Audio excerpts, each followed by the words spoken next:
The creek took the bridge at Anvil Crossing on a Tuesday night in the spring of 1888, and it took Garrison Steele's peace of mind along with it. He stood on the bank at first light, with his hat in his hands, looking at where the old timber span used to be, and felt something close to grief. Not for the wood, for the 1,100 head of beef standing in his home pasture with nowhere to go, and for the 3 days he had left before the Chicago buyer's train pulled out of the Solano Flats stock pens without a single one of them loaded. Garrison Steele was 45 years old, a widower 3 years now since his wife Oriole had died peacefully in her sleep of a lingering fever, and he had built the Anvil Creek Ranch up from 400 acres and a line shack into 6,000 acres and a herd that fed half of Chicago's Sunday tables. He had never in 19 years missed a shipping date. He did not intend to start now. "We've tried everything, Mr. Steele," said his foreman, Del Yancey, a rangy 34-year-old who had ridden for the brand since he was 17. Behind him, a dozen hands stood exhausted and mud-caked, having spent 2 days and 2 nights trying to lash together a crossing out of felled cottonwood and rawhide rope. The current had taken the first attempt whole. The second had held for 6 hours before a log rolled loose and nearly drowned young Ott Pruitt, who was even now sitting on the bank with a blanket around his shoulders and a look of quiet shame on his face. "I know you have," Steele said, and meant it. His men were good men. They could rope a steer in the dark, doctor a screwworm, and ride 40 miles on a bad horse without complaint. Not one of them had ever built so much as a chicken coop that stood square. It was not their fault. It was simply not their trade. He was still standing there, working the brim of his hat, when the wagon came down the north road. It was a plain freight wagon, patched twice at the sideboards, pulled by a pair of mismatched mules, and it carried what Steele's first glance took for an entire family on the move, which was exactly what it was. A man of about 50 climbed down from the seat, tall and gray at the temples, moving with the careful economy of someone who had spent a long time doing more with less. Behind him, over the tailgate and out from under the canvas, came boys. One after another, until Steele had lost count somewhere past 8 and had to start over. "Name's Elkanah Judd," the man said, offering a calloused hand. "We heard in town your crossing's out and your shipping date's close behind it. Thought we'd see if you had work." Steele looked past him at the boys now lining up along the wagon rail with the unhurried patience of men who had done this 100 times before, sized up a job, waited to be told yes or no. The oldest looked near grown. The smallest could not have been more than 4, and stood holding the hand of a boy who could not have been much past 6, both of them watching the broken crossing with the flat, assessing eyes of men 3 times their age. "How many hands you got here, Mr. Judd?" Steele asked, though he had already begun counting again. 10 sons, Elkanah said, "and myself." Del Yancey did not bother to hide his skepticism. "Begging your pardon," he said, "but we've had a dozen grown men and 3 days at that water, and it whipped us." "Wasn't asking to replace your men," Elkanah said, mild as still water. "Just asking for work. We build bridges, Mr. Steele. Built our first when Japheth there wasn't but 9, and we've built one most years since." Steele had 3 days and a buyer who would not wait an hour past his contract, let alone a season. He had also, in 19 years of ranching, learned the difference between a man who talked and a man who had done a thing enough times to talk about it plainly. "You've got till sunset day after tomorrow," he said. "Show me." That forward motion, the wagon rolling down toward the water, the boys already dropping the tailgate and hauling out tools before their father had finished speaking, was the last uncomplicated thing that happened at Anvil Crossing for 2 days. What Steele's crew had never quite grasped watching the Judds work was that 10 boys were not 10 pairs of hands doing the same job badly. They were 10 trades, each one settled into a son the way a brand settles into a hide, permanent and unmistakable. Japheth, 18, walked the banks first with a coil of marked cord and a plumb bob, sighting angles the way another man might read a brand book, and called out numbers that his father wrote in an account ledger gone soft at the corners. Elihu, 16, unpacked a portable forge no bigger than a nail keg and had it drawing heat before the sun cleared the ridge, hammering spikes and iron straps from stock he'd hauled 1,000 miles for exactly this kind of morning.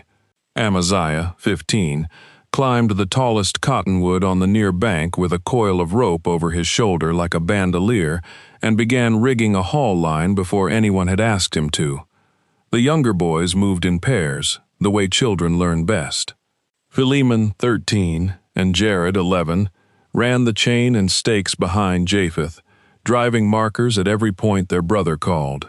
Micaiah, 10, and Reuben, 9, worked the mule teams that dragged felled timber down to the water's edge, Reuben talking to the animals in a low, constant murmur that kept them calm on ground that would have spooked Steele's own remuda.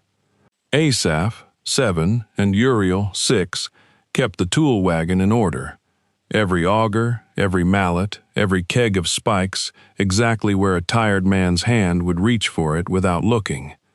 And Ammon, 4 years old, carried water.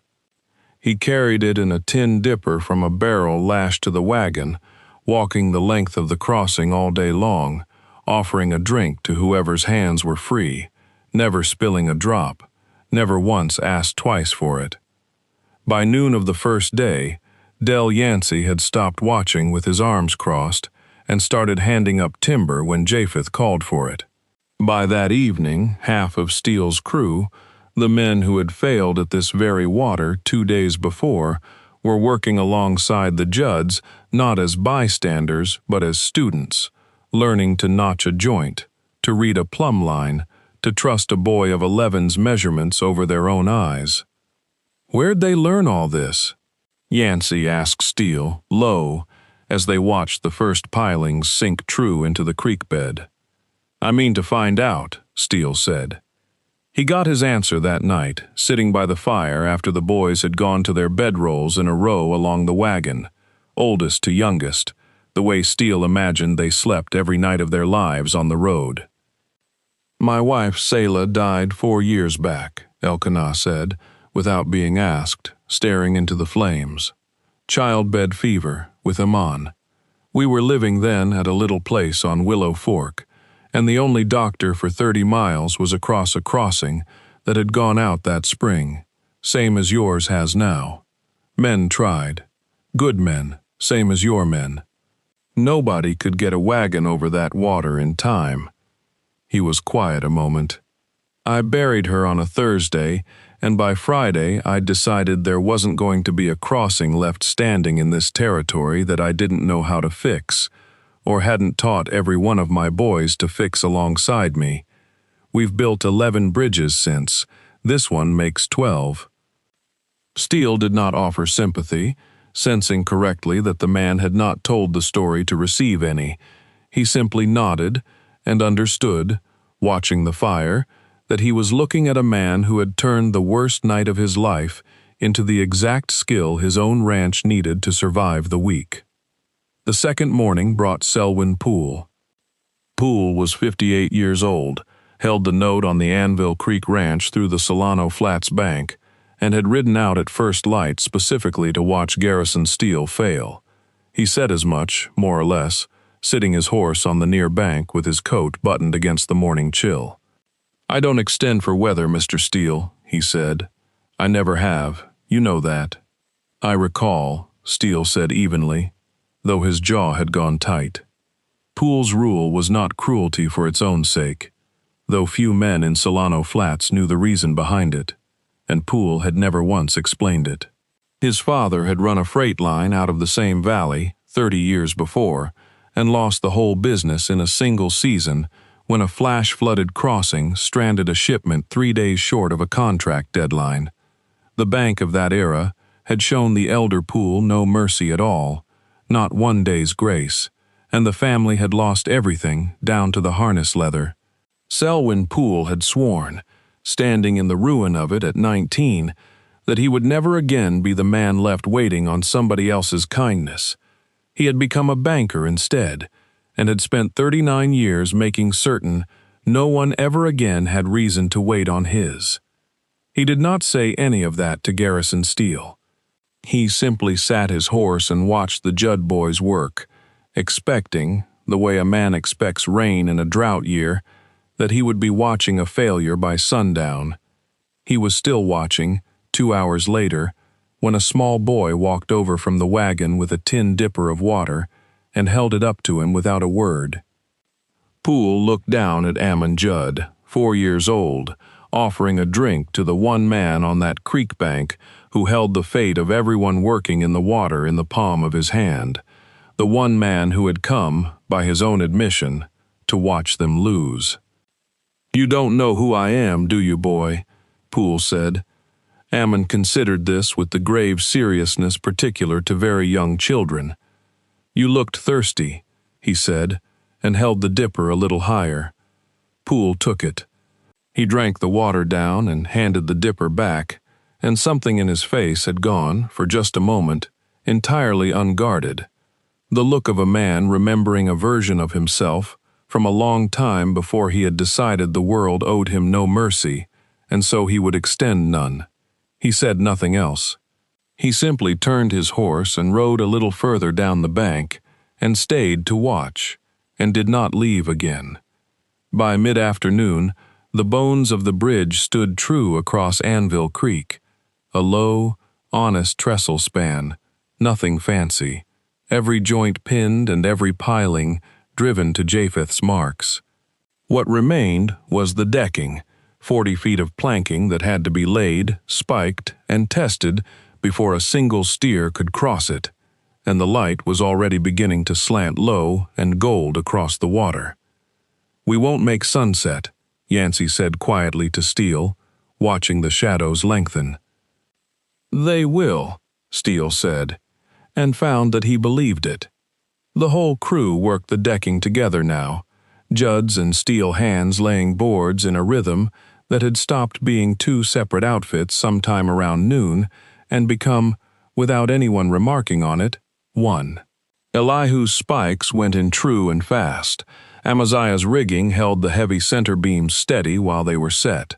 Philemon and Jared walked the finished sections, testing every board with their own boots before they'd let a wagon wheel near it.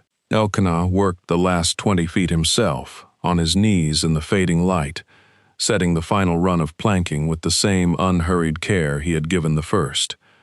When it was done, he reached into his coat and took out a small iron pin, worn smooth with handling, and Steele understood without being told what it was before Elkanah said it aloud. "Broke off the axle of the wagon that couldn't get across to fetch the doctor," Elkanah said. "Kept it in my coat 4 years. Told myself I'd drive it into the last board of the bridge that finally paid that debt back." He set the pin against the final king post and drove it home with 3 clean strokes of the hammer. "There, nothing stops at a creek crossing on my account again." The sun was touching the ridge line when Garrison Steele walked his own horse out across the new bridge and back, testing it himself, and found it did not so much as tremble under him. Behind him, Del Yancey gave the signal, and the first of 1,100 head began moving down toward the water in a slow brown river that met the new one and crossed it clean, hoof after hoof after hoof, with 2 hours of daylight left to spare before the Solano Flats train. Selwyn Poole watched the whole herd cross from his place on the bank, and when the last steer's tail had cleared the far side, he rode down to where Steele stood and dismounted without being asked. "I came out here to foreclose on you by Friday, Mr. Steele," he said. "I'll say that plain, since you likely already knew it." He looked at the bridge, and at the 10 boys now coiling rope and banking Elihu's forge with the same unhurried competence they'd shown all day. I watched a 4-year-old carry water to a stranger who'd come to ruin his father, without being asked and without knowing why it mattered. I haven't seen kindness handed out that free in 30 years, and I'd stopped believing I ever would again. He did not apologize for the rule, exactly. He simply extended the note 90 days, standing there on the bank in the last of the light, and told Steele he'd see to it personally that the bank's engineer looked at the crossing come summer to make it permanent, at the bank's expense, not the ranch's. Then he shook Elkanah Judd's hand for a long moment, said nothing further about his father or the freight line or 39 hard years, and rode for town while there was still light enough to see the road. Garrison Steele offered Elkanah Judd a permanent place before the fire had burned down that night, foreman of buildings and repairs, a standing wage, and the old line house at the north end of the ranch, big enough for 11, with a good well and a view of the creek. "We've been on the road a long time," Elkanah said, looking at his sons already half asleep in a row by the fire. "Then maybe it's time you weren't," Steele said. It was Thankful Meacham, the ranch's cook and housekeeper these 5 years since her own husband Palmer's peaceful death of a lung fever, who came out with a second pot of coffee and stayed talking with Elkanah long after the boys had gone to sleep and Steele himself had turned in. She was 39, quiet and capable, and had fed enough hard-worked men over the years to recognize immediately the particular tiredness of a man who had been carrying a whole family alone for 4 years without once setting it down. They talked past midnight about nothing much: mules, weather, the best way to keep flour dry on a wet spring, and it was the first conversation Elkanah Judd had had in 4 years that was not, in some way, about grief. The Judds stayed. By autumn, Elihu's forge had a permanent shed of its own, Japheth was drawing plans for a proper barn, and the little boys had learned to call the ranch cook by a name softer than her own, though Thankful never once asked it of them. She and Elkanah married the following spring, in a ceremony small enough to fit on the new bridge itself, all 10 boys standing witness in a row, Ammon carrying the ring in the same tin dipper he'd once used to carry water to a man who'd come to take everything from them. Selwyn Poole came to the wedding.